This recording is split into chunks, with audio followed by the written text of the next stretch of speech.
सभी को मैं फिर से वार्म वेलकम करता हूं अपने YouTube चैनल में प्रो लाइफ विथ मनी। आज मैं फिर से आपके सामने प्रस्तुत हुआ हूं और एक नया वाइब्रेंट टॉपिक लेके आया हूं और ये टॉपिक है why workplace etiquettes is your secret rules of professional success. Why workplace etiquette is your secret rules of professional success। ये बहुत इम्पोर्टेंट विषय वस्तु मैं आज फिर आपके सामने लेके आया हूँ और यहाँ भी मैं आपको बताने वाला हूँ वो 7 स्टेप्स। वो कौन से 7 स्टेप्स जो आपको प्रोफेशनल एटिकेट सिखाएंगे, जो आप अपने कार्य क्षेत्र में उसे आप इम्प्लीमेंट करने वाले हैं। इससे आपके प्रोफेशनल कैरियर में वैल्यूएट होगा, आपके प्रोफेशनल इमेज डेवलप होंगे, जिससे आप अपने गोल को अचीव कर पा सकते हैं, अपने गोल में आप सफलता हासिल कर सकते हैं। इन तमाम विषय वस्तु पे मैं आज आप लोगों के सामने अपने पॉइंट ऑफ व्यू, अपने बातें मैं रखने के लिए आया हूँ। और आज भी मैं आपसे रिक्वेस्ट करूंगा, जब आप मेरे इस सेशन को आप सुन रहे हैं तो आप मुझे अवश्य कमेंट करके बताइए कि आप कौन से ये 7 स्टेप्स जो मैंने सिखाया, इनमें कौन से स्टेप्स को ऑलरेडी आप फॉलो कर रहे हैं, या आप सेशन के बाद कौन से स्टेप्स जो आपको सबसे ज्यादा पसंद आए, जिसे आप आगे फॉलो करने वाले हैं। इसे मुझे अवश्य कमेंट करके बताइए, तो मैं भी अपना कुछ पॉइंट ऑफ व्यू आपको दे सकता हूं। तो फिर से मैं आपका वार्म वेलकम करता हूं अपने YouTube चैनल में pro life with CK money. तो सबसे पहले मैं आपको सिखा दूं what is workplace etiquettes. Workplace etiquettes क्या होते हैं, वर्कप्लेस एटिकेट्स के क्या इम्पोर्टेंस है हमारे प्रोफेशनल कैरियर में, ये कैसे काम करता है। तो workplace etiquette is the code of the conduct. Workplace etiquette is a code of conduct that governs how people interact and behave within the professional environment as well as the boundary of the work। कैसे आप अपने आप को अपने work place environment पे या work place में या वर्क स्टेशन में जो आपके बाउंड्री बने हुए हैं उस पे कैसे आप रिएक्ट करते हैं, कैसे आप परफॉर्म करते हैं, ये तमाम बातें वर्क प्लेस एटिकेट्स में सिखाए जाते हैं और हम सभी इसे प्रैक्टिस करते हैं अपने वर्क प्लेस करियर को और ज्यादा एम्पावर करने के लिए। यह एक तरह से एक सोशल लॉ है और जहां पे जो कि एक ऑर्गेनाइजेशनल बिहेवियर के प्रिंसिपल्स को फॉलो करता है। और ये सोशल लॉ में हम वो तमाम बातें जो बचपन से सीख के आते हैं या अपने प्रोफेसर्स जब एजुकेशन करते हैं वहां से सीख के आते हैं कि कैसे हमें एक दूसरे का रेस्पेक्ट करना है, कैसे अपने कलीग या टीममेट को रेस्पेक्ट करना है, उनकी बातों को मुझे वैल्यू देना है। जब वो ऑर्गेनाइजेशन रिलेटेड या वर्क प्लेस ऑब्जेक्टिव रिलेटेड कोई बातें हो रही है तो उस बातों में अपना पॉइंट ऑफ व्यू कैसे देना है, ये तमाम बातें प्रोफेशनल एटिकेट्स के एक इम्पॉर्टेंट फैक्टर्स होते हैं जिसे आपको भी समझना है और उसे सीखना है। वर्क प्लेस स्किल्स अगर आप सीख रहे हैं तो आपके अंदर प्रोफेशनलिज्म इम्पावर होता है, आपके अंदर वो कलाकारी आता है जिससे लोग आपको प्रोफेशनल्स की तरह आइडेंटिफाई करते हैं और आपको वैल्यूएट करते हैं कि this person is the professional person and he is able to develop the professionalism in his personality. तो एक बहुत ही इम्पोर्टेंट विषय है जिसे आपको मैं आज सिखाने वाला हूं, जहां पे वर्कप्लेस एटिकेट्स में हम आपको सिखाते हैं कि कैसे आप अपने कमिटमेंट पे आप टिके रहते हैं, कैसे अपने जॉब रिलेटेड जो टास्क है या जो गोल आपके सीनियर ने दिया है या जो ऑब्जेक्टिव दिया है तो उस पे आप कैसे कमिटमेंट करते हैं, कैसे अपने कमिटमेंट पे अडिग रहते हैं। तो कमिटमेंट एक बार कर दिए तो अपने आप की भी नहीं सुनना है। ये तो बातें आपने सुन रखा होगा। तो इसी तरह मैं आपको ये पॉइंट भी यहाँ रेस करके बता रहा हूँ कि commitment is the very important part. आपके पास डेडलाइन होता है, उस डेडलाइन पे अपने कार्य को पूरा करना इज वेरी इंपॉर्टेंट, और अपने जॉब रोल को रिस्पेक्ट करना, ऑनर करना, और अपने कलीग या टीम के रिप्लाई को या उनके स्टेप्स को या उनके एक्शन को भी रेस्पेक्ट करना, that is the one of the major aspects of the work place etiquettes. ये मैंने आपको समराइज करके आसान शब्दों में आपको सिखाया how this the work place etiquettes is important to develop a professional image और द प्रोफेशनल कैरियर।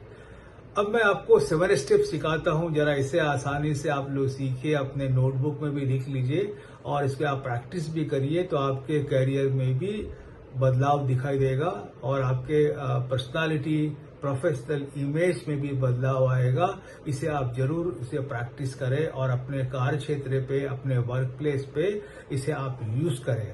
तो पहला स्टेप्स मैं सिखा रहा हूं, प्रैक्टिस ऑनेस्ट सेल्फ बिहेवियर। ये क्या विषय वस्तु है? Practice honest self behaviour. ईमानदारी के साथ अपने बिहेवियर को आप सकारात्मक बनाइए, ऐसा व्यवहार बनाइए कि आपके हाव भाव से, आपके एक्शन से किसी के दिल में या किसी को कोई ठेस ना पहुंचे, कोई किसी के विचारों में कोई नकारात्मक भाव उत्पन्न ना हो। तो अपने बिहेवियर को आप सकारात्मक भाव में लेके चलिए और आप ये चेक करिए कि जब आप बिहेव कर रहे हैं अपने लोगों के साथ, अपने टीममेट्स के साथ जब बातें कर रहे हैं, तो कहीं ऐसा तो नहीं हो रहा है कि आपके व्यवहार से आपके टीममेट्स या आपके कलीग को तकलीफ महसूस हो रहा है, उनके एक्शंस लेने के लिए जो जॉब रिलेटेड एक्शन लेते उनमें कहीं क्षति पहुंचा रहा है कि नहीं। इसे आप बहुत पोलाइट वे में आसान शब्दों के साथ इसे समझिए कि practice honest self behaviour. Self behaviour को के जो विचार है, जो ये उसके जो कंपोनेंट्स है, उसे बड़ा ही सुगमता पूर्वक आसान के साथ आप उसे अपने व्यवहार में लाइए, जिससे किसी के तकलीफ, किसी के दिल को ठेस ना पहुंचे, किसी के भावनाओं को ठेस ना पहुंचे। यहाँ एक पॉइंट मैं और ऐड करना चाहूंगा, that is the creating a self awareness in the high level. आपको ये समझ में आना चाहिए क्या अच्छा है, क्या बुरा है, कौन सी बातें उन्हें खराब लग रही है, कौन सा मेरा व्यवहार उन्हें खराब लग रही है। तो सेल्फ अवेयरनेस के पॉइंट्स को भी आप हाई करिए, उसे भी आप प्रैक्टिस करिए या सेल्फ एनालाइज करिए। दूसरा पॉइंट मैं बता रहा हूं, ऑब्जर्व सक्सेसफुल लीडर्स। आपके ऑर्गेनाइजेशंस में जो आपके सीनियर लोग जो है, वो आपके सीनियर मैनेजर्स है, कैसे इस क्रिटिकल सिचुएशंस में या वैसे डिस्कशन जहां कॉन्फ्लिक्ट ज्यादा हो रहे हैं, वैसे सिचुएशन जहां पे चैलेंजेस ज्यादा हो रहे हैं, तो वहां पे उनके एक्शंस क्या होते हैं, उनके व्यवहार क्या होते हैं, उनके हाव भाव कैसे रहते हैं। इसे आप प्रैक्टिस करिए और अपने पर्सनालिटी में उसे डेवलप करिए, जिससे क्या फायदा होगा कि कोई भी एक टफ अगर एक कॉन्वर्सेशन चल रहा है या डिस्कशन चल रहा है, वहां पे आप उस डिस्कशन को अपना पॉइंट ऑफ व्यू के देके आप उससे लाइट कर सकते हैं। कभी कभी क्या होता है कि जब एक सीरियस डिस्कशन चल रहा है या सीरियस अगर सिचुएशन रिलेटेड कोई चैलेंजेस हम लोग बात कर रहे हैं ऑर्गेनाइजेशन में, तो हम उसे अलग मोड़ दे देते हैं, उसको डाइवर्ट कर देते हैं। तो मेरा सजेशन होता है कि प्लीज डोंट डाइवर्ट, आप उस पर एक सादगी के साथ अपना पॉइंट ऑफ व्यू रखिए, जहां पे कुछ आप वैल्यू एड कर सकते हैं उस डिस्कशन में या उस पर्टिकुलर सिचुएशंस पे, जिसके थ्रू आपके ऑर्गेनाइजेशंस के या आपके टास्क या आपके टीम के टास्क आसानी तरीके से हो सकते हैं। ये मैंने आपको दूसरा पॉइंट सिखा रहा। अब मैं तीसरा पॉइंट सिखा रहा हूं, प्रैक्टिस एक्टिव लिसनिंग तो आप लोगों ने वर्ड सुना ही होगा, क्योंकि मैं अपने ट्रेनिंग प्रोग्राम में सिखाता हूं कि मुझे 20% बोलना चाहिए एज ए प्रोफेशनल्स एंड 80% सुनना है। जब भी आप 80% सुनना प्रारंभ कर देते हैं तो आपको तमाम चीजें मालूम होने लगती है, कौन सा एरिया या कौन सा सिचुएशंस जहां पे आपको समस्या आ रहा है, जहां पे आपको सॉल्यूशंस प्रोवाइड करना है, जहां टीम को एम्पावर करना है, जहां टीम को मोटिवेट करना है। तो active listening is the components जो आपके पर्सनालिटी में चार चांद लगाते हैं। जनरली मैंने देखा हूं कॉर्पोरेट में कि लोग एक्टिव लिसनिंग को प्रैक्टिस कम करते हैं। वो सोचते हैं अगर हम ज्यादा बातें कर लेंगे तो हमको ज्यादा मेरा वेटेज होगा या ज्यादा वैल्यू एड होगा। तो प्लीज आप कम से कम बोले और ज्यादा से ज्यादा बातों को आप सुनेंगे तो आपको सारी चीजें का ज्ञान होने लगेगा, सारी चीजें आप समझने लगेंगे। अब मैं आ रहा हूं फोर्थ पॉइंट में, adopt contextual communication. Adopt contextual communication मतलब कोई भी अगर कम्युनिकेशंस कर रहे हैं तो कॉन्टेक्स्ट बेस्ड कम्युनिकेशंस करिए, ना कि इधर उधर की बातें करिए। जनरली प्रोफेशनल इमेज के लिए बहुत इंपॉर्टेंट होता है कि अगर हम उस पर्टिकुलर सिचुएशंस, पर्टिकुलर कंडीशंस और पर्टिकुलर अगर इवेंट्स रिलेटेड अगर हम बातें नहीं करते, इधर उधर की बातें करते हैं तो आपके जो इमेज बनेंगे कि भाई ये बंदा टाइम पास कर रहा है। तो कभी भी आप कम्युनिकेट कर रहे हैं तो ध्यान रखिएगा कॉन्टेक्स्ट बेस्ड बात करिए, जो उस पर्टिकुलर सिचुएशन से रिलेटेड है या पर्टिकुलर चैलेंजेस या इश्यूज जो आपके वर्क प्लेस पे आए हैं, वर्क स्टेशन में आए हैं, उससे रिलेटेड ही बातें करिए। ये मैंने आपको 4th पॉइंट सिखा दिया। अब मैं आ रहा हूं आपके 5वां पॉइंट सिखा रहा हूं कि कमिट टू पंक्चुअलिटी। ये क्या है, बहुत इंपॉर्टेंट है। पंक्चुअल होना। अगर मीटिंग 10 बजे से स्टार्ट हो रहा है और हम पहुंच रहे हैं 10:15 पे, अगर मुझे ईमेल आया है 7 दिन में मुझे रिप्लाई देना है तो मैं उसको रिप्लाई दे रहा हूं 6ठा दिन, एक दिन तो बचा हुआ है ना। नहीं, मैं सिखाता हूं कि अपने ट्रेनिंग्स प्रोग्राम्स में कि कभी भी मीटिंग्स अगर आप मीटिंग में आप जा रहे हैं, स्टार्ट होने के 10 मिनट पहले मीटिंग हॉल में पहुंच जाइए। प्रिपेयर योर लिस्ट, आपको क्या बोलना है, कैसे बोलना है, किन किन पॉइंट्स को आपको हाईलाइट करना होगा। You will get time to prepare your self. और अगर मीटिंग्स में अगर कुछ वैलिड पॉइंट्स आता है उसी भी आप अपने नोटबुक में नोट कर लें कि फर्दर मीटिंग में वो आपको रेफरेंस लेने में काम आता है। सर, अगर आपको कोई ईमेल आया है और उसका डेडलाइन विद इन 7 डेज है तो आप कोशिश करिए विद इन 24 आवर्स आप उस ईमेल का रिप्लाई कर दीजिए। ये मैंने आपको सिखाया। 5th पॉइंट, अब मैं आपको सिखा रहा हूं कि respect share boundaries and the space.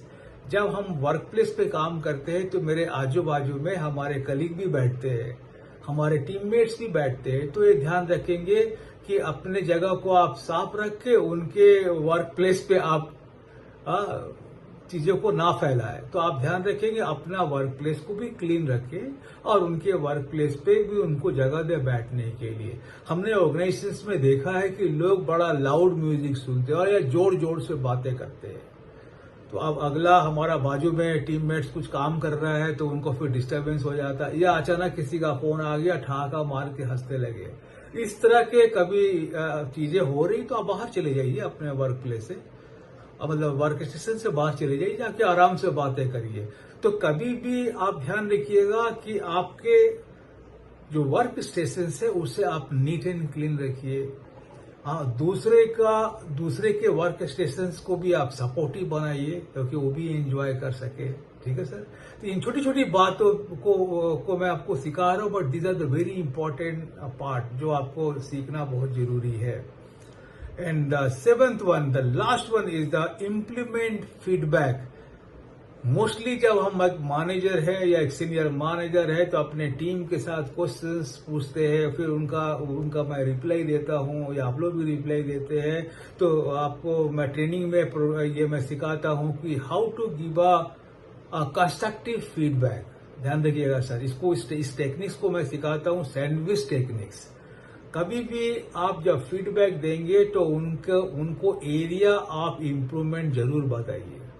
ये ना करें कि आप उनके कुछ पर्सनल अटैक कर रहे हैं, वो फील ना होना चाहिए। आप अपने job role related area of corrections बातों को आप उनको सिखाइए। सो आज मैंने 7वां पॉइंट भी सिखा दिया।